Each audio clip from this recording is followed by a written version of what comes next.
All right, welcome to IA201 Motors and Controls.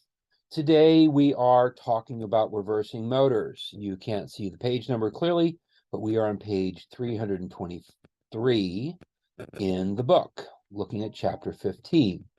Chapter 15 talks about various methods of getting a motor to reverse. Many motors in manufacturing facilities of all flavors have to reverse. No, I mean, definitely not all, maybe only 20%. But every once in a while, you're going to run into a motor that you need to run in reverse. And there's a couple methods of doing that. And we're going to divert a little bit from the book a little bit. We're going to talk about some of the economics of different methods of reversing motors. And we're going to dive into that. But for now, let's focus on what's in the book. So at the beginning of the book, we talk about manual starters. There are manual reversing starters. They are still very common out there, and you can still buy them. We also have drum switches, which I've never actually run into a drum switch. It depends on your industry. Some of them, in some industries, they're relatively common from what I've heard. In all the industries I've worked in, we never use drum switches. The by far most common method of reversing motor starters in the last, say, 20 or 30 years has been using a reversing magnetic starter. We're going to talk about what that looks like. That's just using a magnetic starter, but you use two of them, one for forward and one for reverse. And then they talk about applications for that. And we talk about control wiring methods.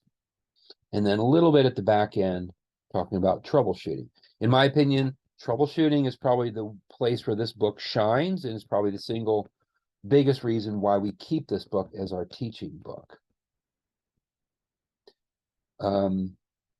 So starting on page 323, we get into the use of manual starters.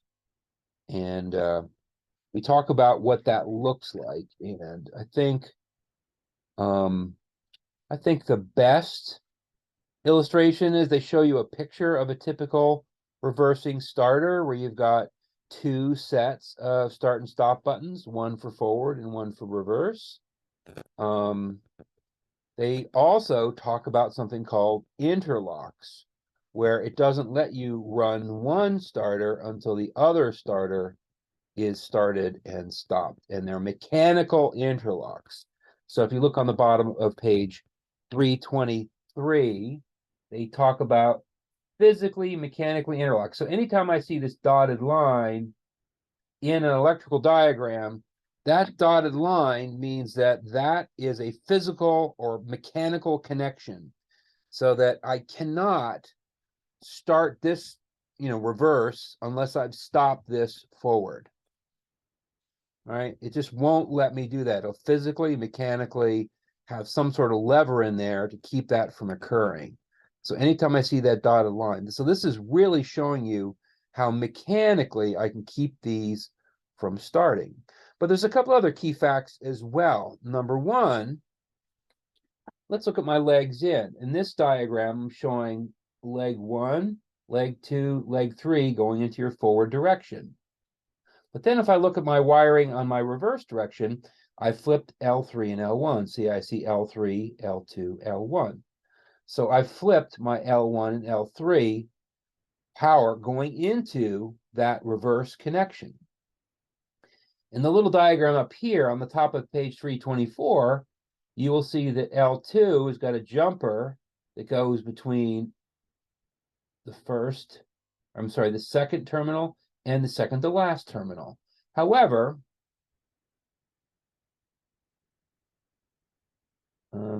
actually, they don't show it right. If you're going to show it right, you're going to see a jumper from here to here, from L1 to L1 and L3 to L3. So you should see a little short jumper if we're going to match those two diagrams. But the book apparently does not have it right. I never noticed it. The book is wrong. But generally speaking, you're going to see a little jumper here between L3 and the first terminal on the reversing starter, and L1 and the last terminal on the reversing starter. So by setting it up that way, I have two sets of switches. One set of switch puts it into forward, and the other set of three switches put it into reverse. And I change the orientation of what's L1 and L3 simply by putting jumpers into a different position on those second three contacts. And that's how I do that. Coming out of the starter, notice that all three legs, no matter how I configure them, all go into a single overload. Down here is a single overload. So in reversing starter situations, you don't need two sets of overload like you would for two separate motors. You've got two contactors leading to a single overload. And how you put these jumpers in determines how it goes forward or reverse. So it's a very important concept. This is true for manual starters as well as some of the other types as well.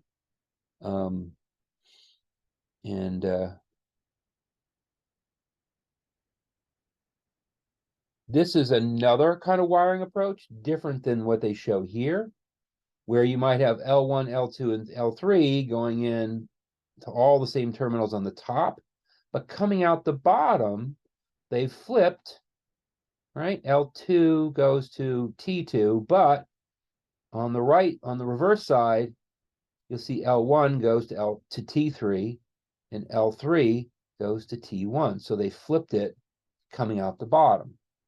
So they both are acceptable, right? And they show you how that works in this little table. All you got to do is flip any two of those legs to change the direction of the motor. And in both of these scenarios, they flipped L1 and L3, and that's probably the most common methodology. It's one I would recommend using by default. And there's two different ways to do that. You flip the legs going in, or you can flip the legs going out of the contactor.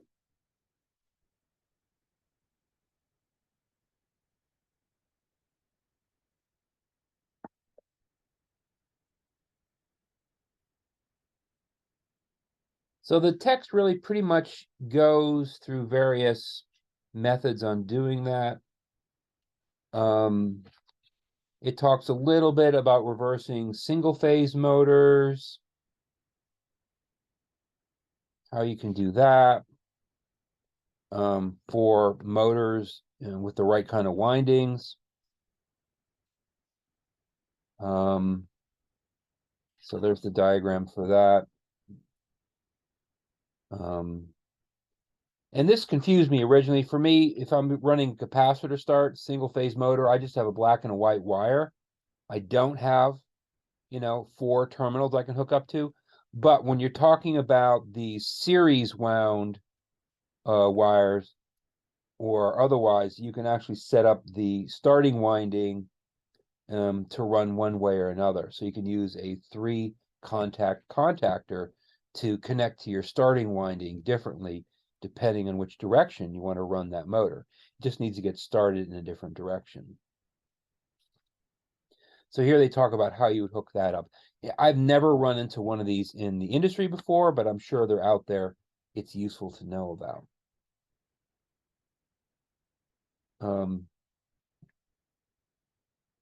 DC motors, you also can reverse them simply by flipping the voltages, which is plus and which is minus. And there's a few different methods of doing that, so read about that. DC motors are much easier to flip. You just flip the direction of the voltage.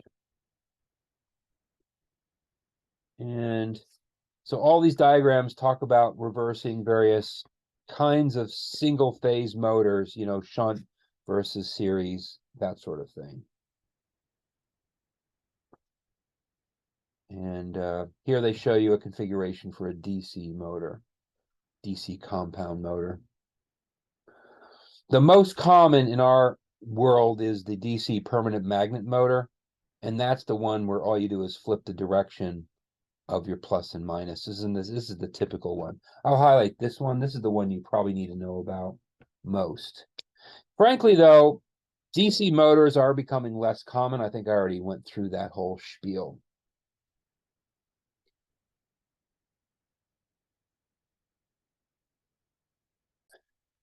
All right, let's continue on with section 15.2. We're on page 328. 15.2 talks about a kind of switch used to reverse. It's a manual technique used to reverse motors that I have never actually used in my life. I've never used this in the field. I've never even seen this in the field, but I'm sure there's still some of them out there. In fact, maybe we'll do a little search to see if you can buy them nowadays for a drum switch. So let me put that on my list of things I'm going to look up when we do our little economics. Drum switches, though I know the theory, I've never used them, simply allow me to have a switch with multiple positions where I have sort of a shaft, a drum, with a bunch of contacts in it. So depending on the switch position, it changes how the contacts meet up. So in those drum switches, we can set up, among other kinds of circuits, three-phase motor switching. And you can see how, depending on the position of the handle, you got a forward position, a center, off position, and then to maybe to the right, a reverse position. So this allows me to have essentially a handle where I click it to the left, it goes forward, I put it in the center, it's off, click it to the right, it goes reverse. So it's really hard for this to short anything out because it's got that off position in the middle. It's impossible for me to have forward and reverse on at the same time for this sort of little drum switch. They show you a little picture of a drum switch. That's great. They show you a bunch of example wiring diagrams for a drum switch. Great, but we're going to move on because on page 331 in section 15-3, we're going to get into the most common method of reversing motors nowadays in most automation facilities. There's still plenty of manual switches out there. I haven't seen too many drum switches, but I have seen a variety of other kind of manual switching out there. But for anything that's automated, you want to be able to turn it on and off remotely. And therefore, you're going to use a reversing motor starter with a magnetic coil that lets me turn this on and off from a remote device, whether that be a stop-start station or whether it be a PLC, if I'm automating the process. In a typical reversing motor starter, you will essentially run your legs into the top of the starter, and coming out the bottom, you're going to go into a single overload, and from there into your motor. So this is, I'm going to highlight this whole thing. This is something you really need to understand quite well. This is not something where you can not understand it. You need to understand how that reversing starter works. Right. So in this configuration, you've got your L1 on your forward position going into T1. And then L1 on your reverse position goes into T3, right? And then L2 in both cases go to T2. And then in L3, right, it goes to T3 in the forward position, but then it goes to T1 in the reverse position. So you're flipping on the position between the contactor and the overload. You're flipping T1 and T3. And that's a very important understanding. That is one methodology of reversing that magnetic starter. And this is pretty typical. We're going to pretty typically run into this. You guys with your remote kits, you're going to see some jumpers that come with those kits that allow you to do these connections kind of automatically by, tightening those jumpers in either the top or the bottom or both of those motor starters. So that when you slide in your overload just slides into one of those contactors and it's automatically jumpered in properly to the neighboring contactor. And this is how you physically wire it up. Now, we're not talking about yet how the interlocks work. The interlocks are the part saying, well, we don't want them both to turn on at the same time, because as soon as we do that, then you short it out L1 to L3. It shorts out those two legs.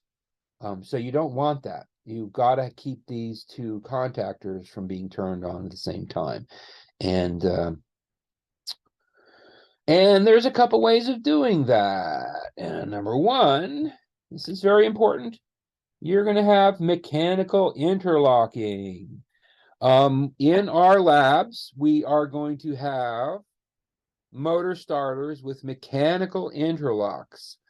In the inexpensive motor starters we get from Harbor Freight, what am I saying?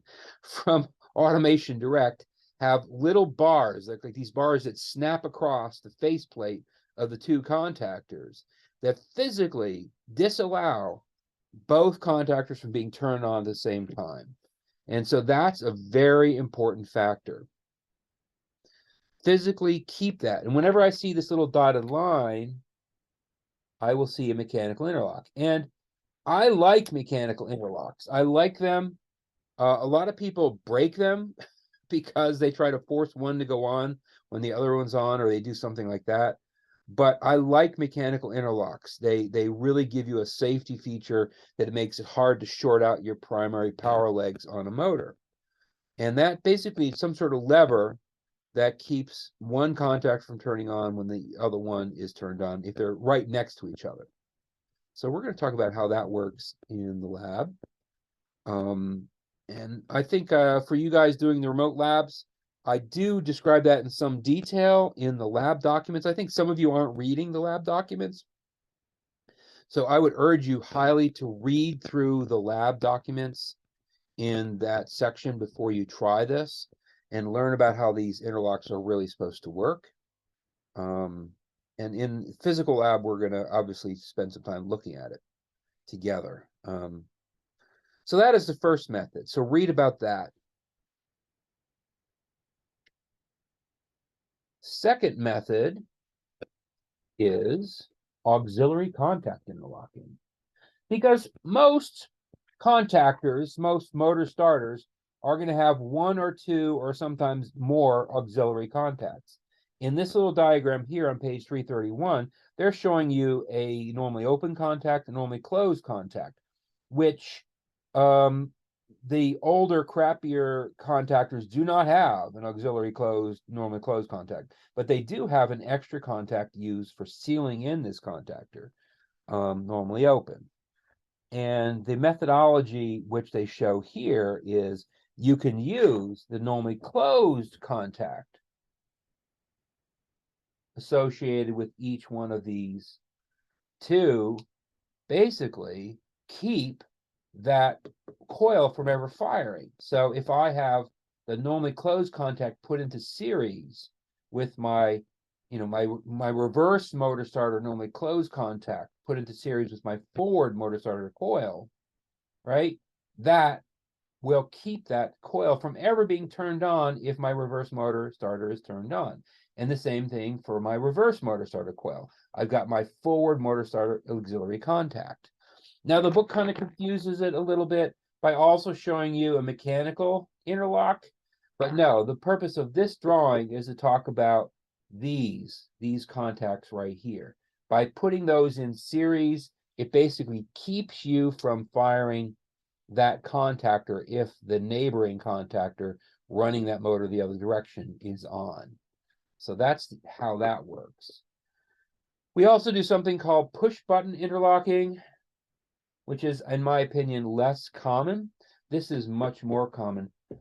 We also can set up push button interlocking where if I have push buttons with physical connections. So I've got one forward push button in the forward position, it's normally open, but in the it's also got a normally closed extra auxiliary contact built into the push button.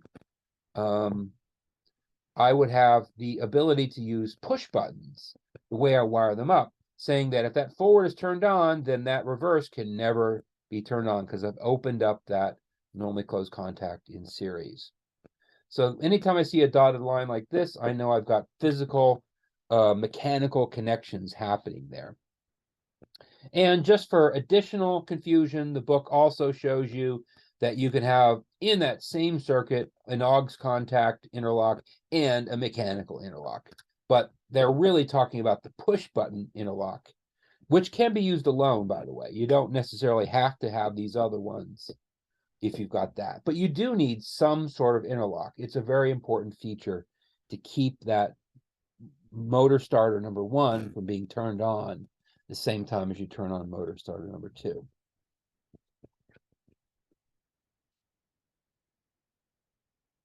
So let's take. Okay, let's continue on with section 15.4. I'm not going to spend a lot of time in 15.4, but we are going to talk about basic applications here. This is a really typical forward reverse motor starter scenario where they've got every single interlock in play. The only thing that is a little bit weird is they're showing limit switches in here, so that if this is where, say, a cart running forward or backward or some sort of sliding device, they would have a limit switch so that when you went all the way forward, they would kick open that limit switch and stop the travel. Or if you went all the way in reverse, you'd kick open this limit switch and stop the travel. So limit switches are safety features to keep that mechanical system from over traveling and smashing into its end stops. So this is a very typical configuration for some sort of system where you're driving a cart, a device, a block of material from point A to point B, and you've got limits on your travel set up by switches. So this is extremely typical. In addition to that, they show you little lights here. You've got a forward and reverse pilot light or indicator light, so that when you're running forward, you get one light. When you're running reverse, you get a different light. More often than not, these are going to be different colors. So that's a pretty typical application. The stop button has the effect of stopping everything, and you've got a start forward and start reverse as separate push buttons. Notice your start reverse actually has 2 sets of contacts. You wire the normally closed one in the top rung, but then you're going to wire the normally open one in the bottom rung. And it's just reverse that for the forward push button. That's a pretty typical push button interlock for forward reverse. And they also gave you the aux contact interlock, and they also showed you the mechanical interlock. So they gave you all 3 kinds of interlocks on this circuit, plus limit switches, plus indicator lamps. So this is a very safety conscious, typical forward reverse travel kind of situation.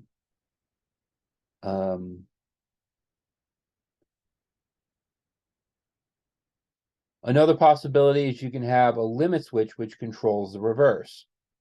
So when you hit the end of the travel, the limit switch then clicks a different position and starts the reverse. The example they give you is a grinding machine where you want that machine to constantly be cycling back and forth. So the grinder is constantly going back and forth across the surface. That's another typical surface. So this is sort of like an auto reverse feature.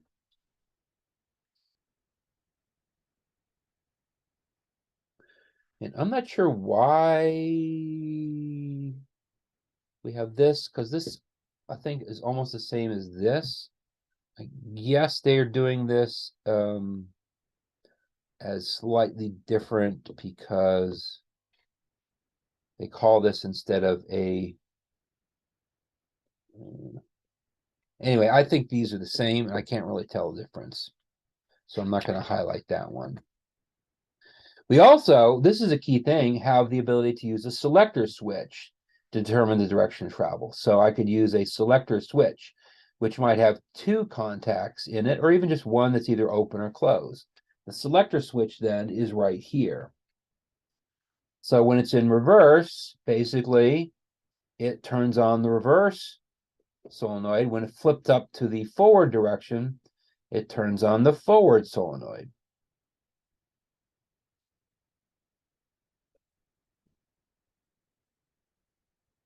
And then you also have something called the jog capability.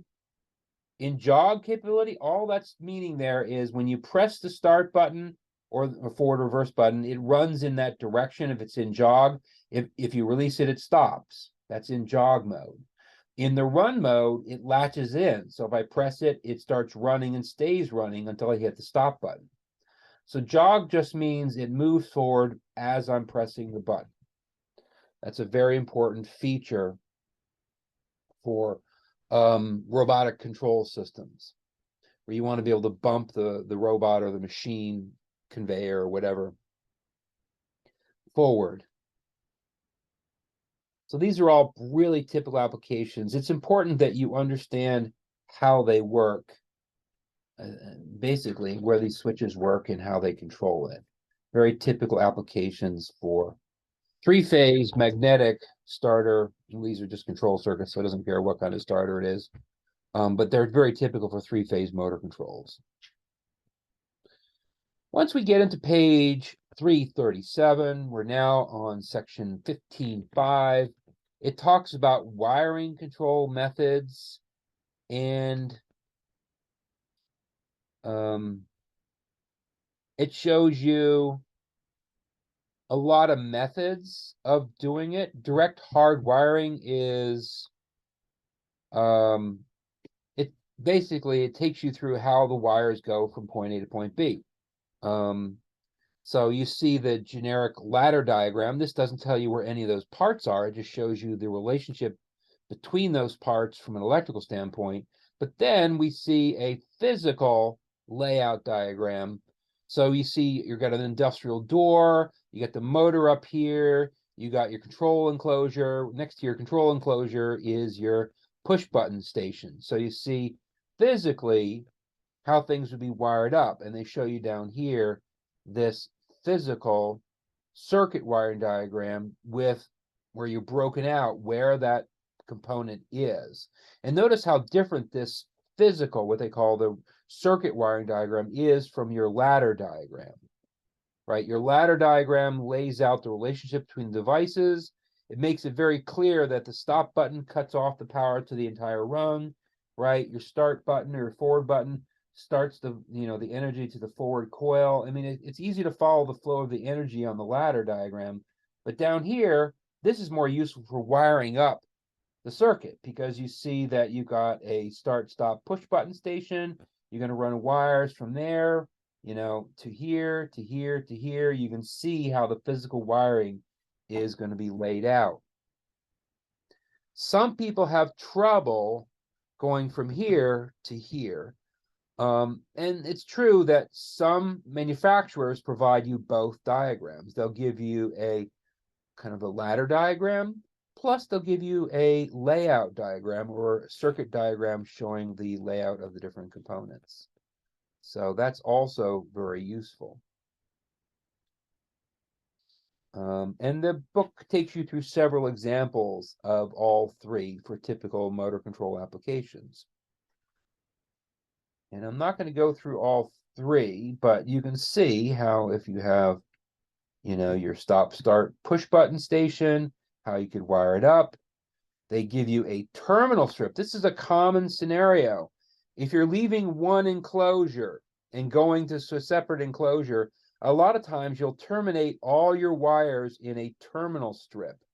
That terminal strip gives you an easy place to land your wires if you are sort of building and testing these away from the final installation site. You would set this all up with a terminal strip, and then when you bolt this onto the wall and you do your final wiring, you could land all your wires in that enclosure on that terminal strip from your other outside sources, like your push button station. So it makes it easy to wire it up when it's installed. And so they give you two examples of how that might work for a more advanced style of application. So the book talks a little about terminal strips. Terminal strips are really important because, and you guys who are doing the remote labs, you are starting to use terminal strips. And in our labs, we don't tend to use them a lot, but we do talk about a little bit, especially for power distribution. So terminal strips are an easy way to land wires from Is that, out of control panels. can that be something that you add to the kits for future students? Because I've noticed like that would make it a lot easier. We could run it into a terminal board and then branch off of there, so that way we're not using so many wire connectors. That's actually a good discussion question. The honest answer is yes. If I taught you guys to use the terminal strips properly, that would add a little bit to the game. But at this early point in wiring, it's a little bit, even though it will make the wiring more efficient, it sometimes adds one extra thing for new students to this sort of methodology of wiring. They have to learn. So I haven't added that in yet. Now, maybe I should. We might argue that I probably should. But that's a discussion for future day. Good question, though. Let's talk about the last section in this chapter. We're in page 342. We talk about troubleshooting. And typically, troubleshooting on any one of these circuits is the power troubleshooting doesn't change, right? You want to make sure you got 3 phases in. You got to test each phase individually and also phase to ground. Second thing, you want to check your fuses. Third thing, you're going to make sure you got phases out to your various motors coming out of your overload. So that tests your entire power circuitry. And then finally, you might be checking your voltage at your motor, just in case there was a problem with the wiring to the motor. The control circuit, basically you work your way across the ladder diagram, testing each point in that control circuit to see if you're getting power across those different devices to turn on your motor starter. If your motor starter is turning on or not turning on, it's usually pretty obvious. So there, you just basically land your black probe on your 0 volts or your control power negative, and then use your red probe to work your way down the circuit to see if you got power down that rung to make sure you've turned on that starter properly. So these are both very common sense techniques. They're both just slight upgrades to techniques we've already seen in other chapters.